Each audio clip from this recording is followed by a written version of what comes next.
Âgée de seulement 25 ans, la reine Elisabeth II est montée sur le trône le 6 février 1952 et cette année, elle célébrera son jubilé de platine.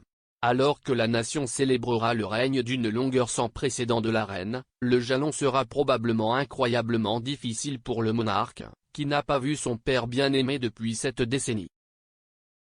Pourquoi le 31 janvier est-il important pour la reine? Le 31 janvier, la princesse Elisabeth et le duc d'Édimbourg sont partis de l'aéroport de Londres pour se lancer dans une tournée du Commonwealth. Le couple a été salué par le roi George VI, alors reine Elisabeth et la princesse Margaret, qui étaient également montés à bord de l'avion pour faire leurs adieux. À l'insu d'Elisabeth, ce jour marquerait la dernière fois qu'elle verrait son père bien-aimé, car il mourut quelques jours plus tard. L'apparition du roi à l'aéroport de Londres ce jour-là avait également marqué sa dernière apparition publique.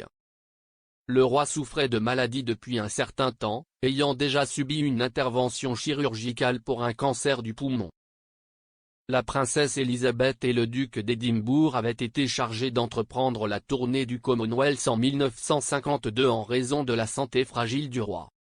Quand Elisabeth est revenue à l'aéroport de Londres le 7 février 1952, elle l'a fait en tant que reine Elisabeth II.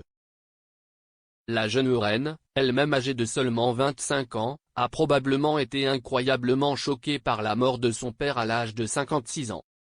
Dans les années qui ont suivi son mariage avec le duc d'Édimbourg en 1947, la princesse avait vécu aussi près que possible de la vie ordinaire d'un futur monarque.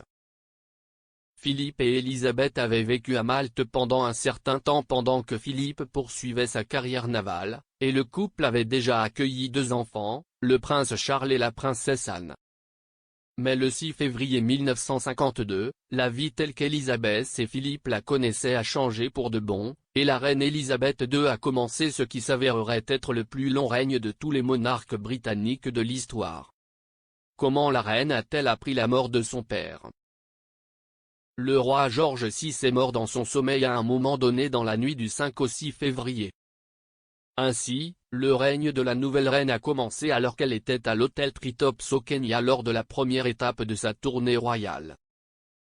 La reine y avait passé son temps à contempler l'incroyable faune qui entourait l'hôtel, notamment les éléphants et les rhinocéros.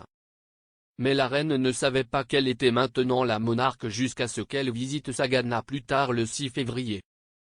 Il y avait eu un certain retard dans l'annonce de la nouvelle à la nouvelle reine, mais finalement, c'est Philippe qui a annoncé la nouvelle de la mort de son père cet après-midi-là. La nouvelle reine a pris des dispositions pour retourner immédiatement au Royaume-Uni, mais une tenue de deuil noir n'avait pas été préparée pour la tournée de la princesse. Ainsi, à son arrivée à l'aéroport de Londres, une tenue noire a été amenée dans l'avion pour que le nouveau monarque débarque.